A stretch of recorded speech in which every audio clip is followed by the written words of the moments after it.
朋友们，如果今天有人交给你一个盒子，说这里面装的是整个宇宙的底层源码，只要读懂它，你就能看透所有事情的成败，所有关系的吉凶，甚至能提前看到未来的走势，你敢拆开吗？在先秦诸子百家那个思想大爆炸的时代，有一部书就像这个神秘盲盒，它不像《论语》那样教你做人的社交礼仪，也不像庄子那样带你去梦里骑大鱼，它极其硬核，极其理智，它叫《合贯子》，而其中的环流篇简直就是一份宇宙运行操作手册。今天我们要聊的不是玄学，而是一套顶级系统论。无论你是正在创业焦虑、职场内耗，还是对人生感到迷茫，请静下心来，接下来的这段制程可能会重塑你的认知底座。环流开篇第一句话就帅得掉渣，他说一气一图，名行誓约。这8个字啊，是宇宙从无到有的7个阶梯。咱们不讲古文，直接用现代人的思维，把它拆成一个项目落地的过程。第一阶梯，一，那颗还没爆炸的种子。原文说有一而有气，这里的一不是数字一，而是终极共性。你想想，所有的苹果、香蕉、梨，归根结底都是水果；所有的人、猫、狗，归根结底都是生命体。一就是那个最原始、最纯粹的母体。它像什么？它像还没加入任何调料的一杯白水，或者说是宇宙还没开始大爆炸前的那个起点。第二阶梯，气，宇宙的原始动力场。有了一，就生出了气。这里的气可不是我们喘的气，它是能量场。在合贯子眼里，万物都是气捏出来的。一个人的精力充沛叫气足，一个公司的氛围向上叫气顺。气是流动的，它一旦开始聚集，世界就要开始变样了。第三阶梯，意，从能量到想法的瞬间，有气而有意，有了能量就有了感知和意图。这就好比你现在兜里有一笔钱，气，你心里想我是不是该干点啥，这个念头一动就是意。在自然界，一颗种子感受到了春天的暖意，想发芽，这就是它的意。第四阶梯，图，脑海里的蓝图。有了想法，紧接着就是图。注意，这个图不是随便画画，它是逻辑和方案。创业者开始写商业计划书了，种子开始按照 DNA 的设定规划长叶子还是开花了，这就是宇宙的预演。第五阶梯，名，给世界取个名字，有图而有名，这一步极其关键。为什么要取名？因为名字即定位。当你管一个东西叫手机，你就定义了它的功能；当你管一家公司叫 Google， 你就框定了它的地盘。名字是让我们从纷繁的宇宙中精准识别出某个事物的标签。第六阶梯，形，实体正式上线。有了名，才有了形，这是最直观的一步。蓝图变成大楼，想法变成产品，种子变成了那棵看得见、摸得着的苹果树。第七阶梯，事与约，有序运行的终点。有了形态，就会产生事，活动；有了活动，就必须得有约，规则。就像你买了一台车，行，你要开车上路；事，你就必须遵守交通规则；约，约决而时生，时立而物生。合贯子在这里揭示了一个伟大的真相：时间其实是规则的产物。如果没有春生夏长秋收冬藏的规则，我们根本没有四季的概念；如果没有日出而作的规则，我们也没有昼夜的概念。当你建立了稳定的规则，你的生活、事业、人生才算真正立住了。为什么你总是觉得命不好？讲完生成链，你可能会问，这跟我有什么关系？关系大了。环流接下来给出了一套因果公式：气、时、期、功、得失、吉凶、胜败，这就是一个因果叠 buff 的过程。很多时候我们感叹运气不好，这事儿败了，其实那只是链条的最末端，你得往回看。胜败来自于之前的吉凶积累，吉凶来自于每一次得失的决策，得失来自于你是否有过硬的功绩、产品和能力，而这一切的源头是你最开始积攒的那个气。如果你每天熬夜、抱怨、精神涣散，你的气就是散的，气散了，节奏时就乱了，节奏乱了，目标期就达不成。忙。这就是为什么有些人看起来很努力，却总是在瞎忙，因为你的底层引擎气漏油了。规则的秘密，为什么有的规则显灵，有的失灵？第一，尽与神。你对自己有多狠，你的规则就有多灵。环流里有一组非常高级的词，叫尽而治故，谓之神。很多人制定的规则是拿来管别人的，老板制定考勤是想让员工别迟到，父母制定家规是想让孩子快写作业。但在何冠子看来，这种规则往往是死的，因为他们离你太远。真正的规则起点必须是在此者，也就是你自己。举个例子，你决定每天早上6点起床，进。当你真的做到了，而且每天精力充沛地出现在同事面前时，这种立竿见影的效果，古人称之为神。这个神不是神仙，而是系统的高度确定性。一个能把自己管理的规则执行到极致的人，身上会散发出一种场域，这种场域就是神的表现。所以别抱怨规则不灵，先看这个规则在你身上有没有显灵。第二，圆与明，活成一道光，去照亮那个笔。接下来更玄妙了，其出画笔，谓之远，远而反顾，谓之明。当你把自己管好了，进，你的这种能量会散发出去，影响到别人。画笔，比如一个优秀的老师，他不是靠教鞭逼学生学习，而是他展现出的那种对知识的热爱，在此像光一样照亮了学生。照笔，当学生因为他的影响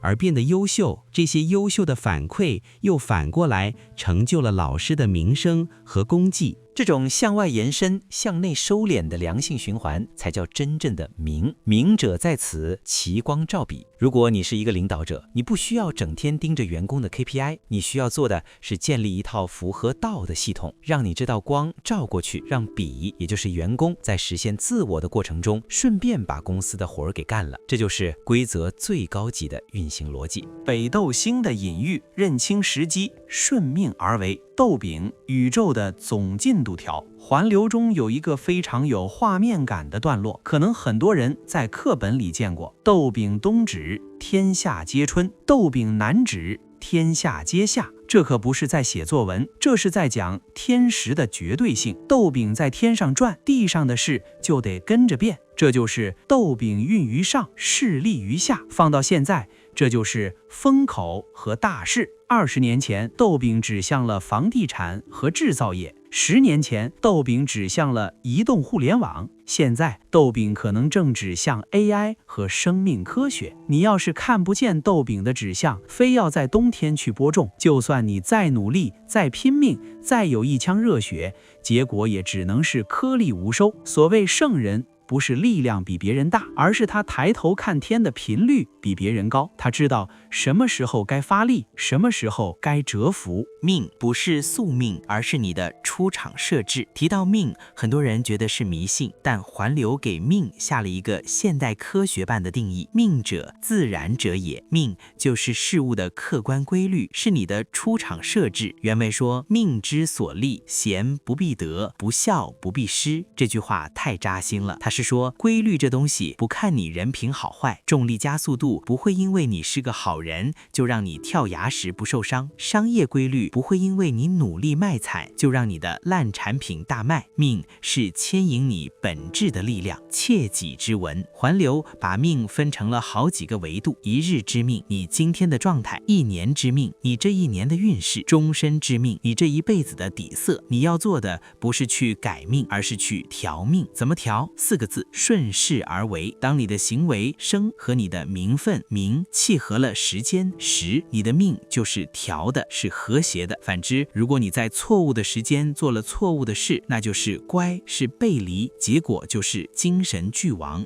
阴阳与毒药，万物和谐的非标美学，差异才是生产力。很多人追求统一，觉得大家都一样才好管，但环流说，同之谓一，异之谓道。如果全世界都只有一种声音，那不叫道，那叫死寂。东西南北方向不同，才有了空间；阴阳之气不同，才有了四季；酸咸甘苦味道不同，才有了美食。这就是大熟，也就是大熟的概念。一个成熟的系统必须是包容差异的。如果你是一个团队负责人，你手下有性格火爆的销售，有沉默寡言的技术，有谨效甚微的财务，千万别想着把他们都变成一种人。道就是要这些完全相反的力量在碰撞中达成一种微妙的动态平衡。积毒成药，没有绝对的负能量，这是全篇我最喜欢的一个观点。积毒成药，攻以为医。在普通人眼里，毒就是毒，避之不及；但在高明的医生攻眼里，毒是放错了位置的药。你人生中遇到的那些破事儿、烂人、失败，甚至是那种让你痛苦到睡不着的负面情绪，本质上都是宇宙能量的一种愤怒。如果用在自律上，就是强大的驱动力；恐惧如果用在风险防范上，就是最好的护城河；失败如果用在经验复盘上，就是最贵的教科书。美恶相视，命曰覆舟。好和坏是互相装饰的，没有经历过极度的黑暗，你根本不知道什么是真正的光明。只要你掌握了转化的法门，你生命中所有的毒，最终都能熬成救命的药。环流不息，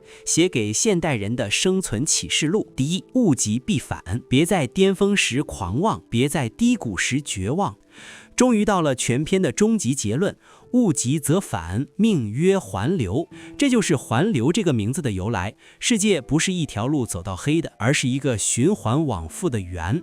当你觉得自己顺风顺水，做什么成什么的时候，小心，你可能正处于圆环的最高点，下一步就是下坡路。这时候你要做的不是加速，而是积蓄，准备应对即将到来的收缩。同样的，当你觉得身处黑暗，甚至觉得这辈子就这么完了的时候，也请你一定要撑住，因为根据环流法则，只要你还在圆环上，只要你的气还没散，黑暗到了极点，就一定会有光透进来。第二，活在当下，顺应大熟。2000多年前的何官子在深山里戴着野鸡羽毛做的帽子，却看透了宇宙最本质的逻辑。他告诉我们，不要试图去对抗规律，要像北斗星一样找到自己的位点，顺应时间的节律，不要去执着于我，要学会无己。当你不带偏见地观察世界，你会发现所有的矛盾、冲突、得失，其实都是道的一部分。朋友们，在这个充满不确定性的时代，愿你也能拥有一双看透环流的眼睛，守住你的气，建立你的约，抬头看看你的斗柄。只要你还在这个循环不息的宇宙中努力奔跑，你就是那个正在生法的圣人。深度博弈，为什么聪明人反而容易输？贤者万举而一失，不孝者万举而一得。第一，概率的真相，别被一次性成功给骗了。朋友们，很多人读到环流这一段时会觉得心态崩了。原文说，贤者万举而一失，不孝者万举而一得。意思是一个牛人做了10000件事，可能就戳那么一次，而一个烂人干啥不行，却可能因为运气好，10000次里撞上一次大运。环流想告诉我们的真相是，不要用结果去倒推能力。在博弈论里，这叫幸存者偏差。那个易得的不孝者可能会到处开讲座，分享成功学，但他的成功是不可复制的随机漂移。而那个易失的贤者，虽然这次输了，但他掌握了长期的胜率算法。我们要追求的不是一时的得，而是长期的稳。如果你因为一次偶然的失败就否定自己的道，那你就是没看透环流的概率场。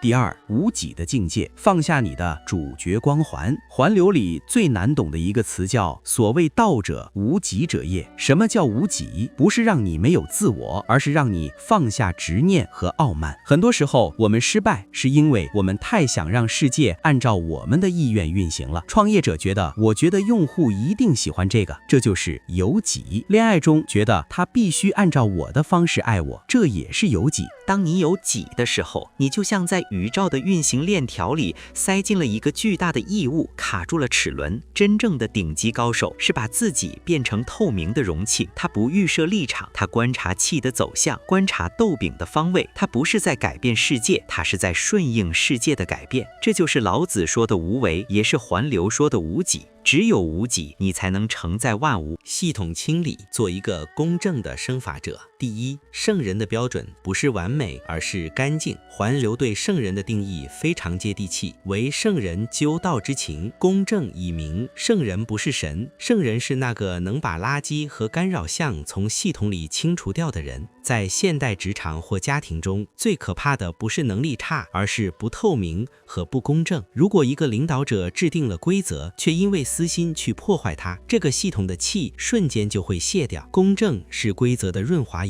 当你能够做到生法者日在而不厌的时候，也就是日复一日不厌浮烦地维护这套公平的规则的时候，你就在自己周围创造了一个小宇宙。在这个小宇宙里，万物都会来属，也就是归附。好的领导力本质上就是创造一种让别人感到确定的安全感。第二，案例插播那些失之谓者的失败典型。文乱提到那些困军落魄的君主，说他们是因为失之谓者。我们来看一个现代案例，某些曾经霸榜的巨头公司，为什么在时代切换时瞬间崩塌？是因为他们没钱吗？没人才吗？不是，因为他们法不如严，口号喊的是用户第一，制定的规则却是收割用户。这种本质表述，严和行为准则，法的背离就是乱其宗。一旦你背离了自己的底层逻辑，宇宙的环流就会像海浪一样，瞬间把你拍碎在沙滩上。实战工作坊，如何转化你身边的毒？第一，心理防御的最高级炼金术思维。现在我们要把环流变成你的心理医生，请大家回想一下，你最近最痛苦、最愤怒、最想逃避的一件事是什么？在环流的框架里，这件事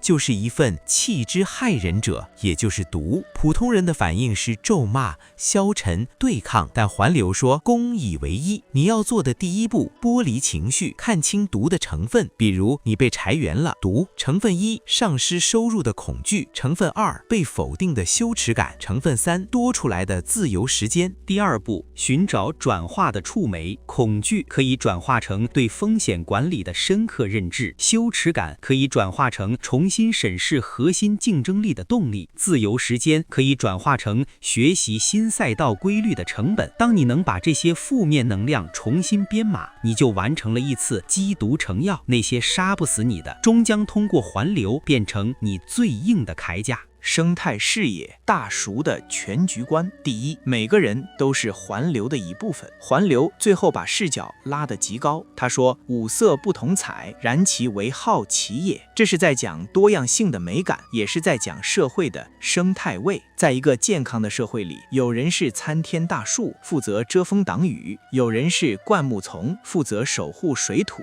有人是苔藓，负责分解腐朽。大熟的状态就是每个人都找到了自己的位置。如果你是一个普通的打工人，不要因为自己不是太阳而焦虑。在环流系统中，苔藓和太阳一样重要。只要你在自己的位置上顺应节律，你就在为整个宇宙的气极做贡献。第二，环保与可持续性，古老的闭环思维。环流的这种循环思想，其实就是最早的可持续发展观。如果你只取不予，那是违背复周规律的。无论是开采资源，还是透支身体，或者是消耗人情，只要你做得过急，反噬就会随之而来。真正的聪明人懂得给环流留出回旋的余地，少一点人定胜天的狂妄，多一点顺天应人的慈悲。捂住你的豆柄，开启环流人生。最后，我想送给大家一句话：何冠子生活在战火纷飞的年代，他的书曾被尘封千年，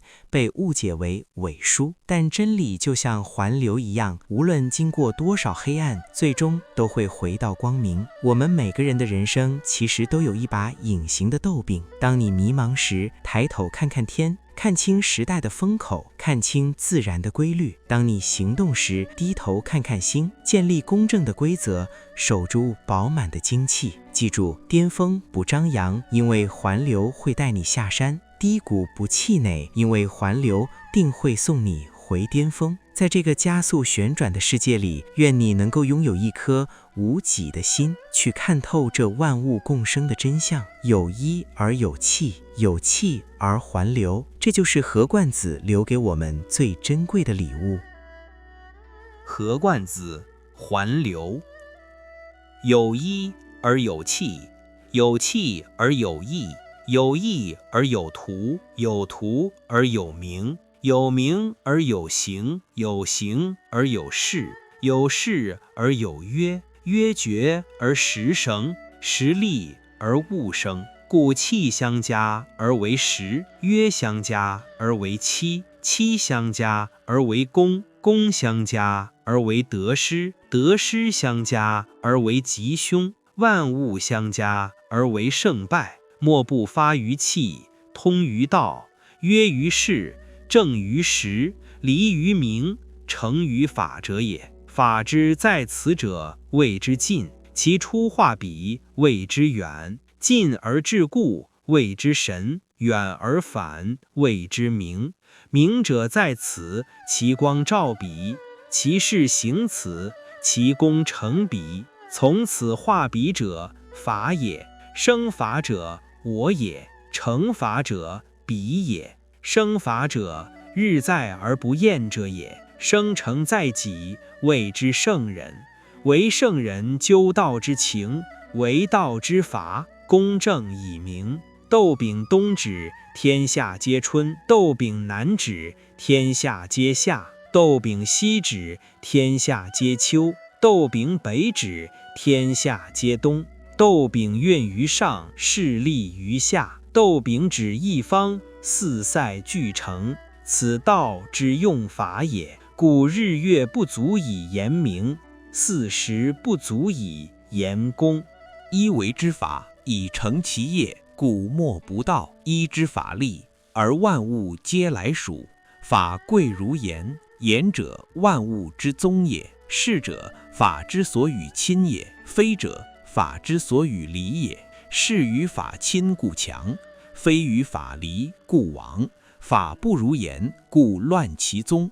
故生法者命也，生于法者亦命也。命者，自然者也。命之所立，贤不必得，不孝不必失。命者，切己之文者也。故有一日之命，有一年之命，有一时之命，有终身之命。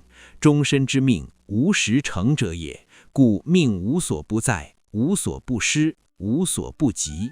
时或后而得之命也。即有时有命，引其生合之名，其得时者，成命日调；引其生合之名，其失时者，精神俱亡，命日乖。时命者，为圣人而后能觉之。夫先王之道备然，而事有困君，其失之谓者也。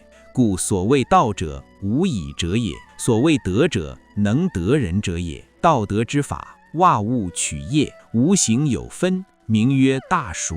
故东西南北之道踹然，其为分等也。阴阳不同，气然其为合同也。酸咸甘苦之味相反，然其为善均也。五色不同彩，然其为好奇也。五声不同均，然其可喜一也。故物无非类者，动静无非气者。是故有人将得一人，气急；有家将得一家，气急；有国将得一国，气急。其将凶者，凡此。故同的谓一，异的谓道，相胜的谓势，吉凶的谓成败。贤者万举而易失，不孝者万举而易得。其既善一也，然则其所以为者不可一也。知一之不可一也，故贵道。空的谓一，无不备的谓道，利的谓气，通的谓类。气的害人者，谓之不是；味的害人者，谓之毒。夫射不称，则不成物。气故相利相害也，类故相成相败也。积往生其，功以为师；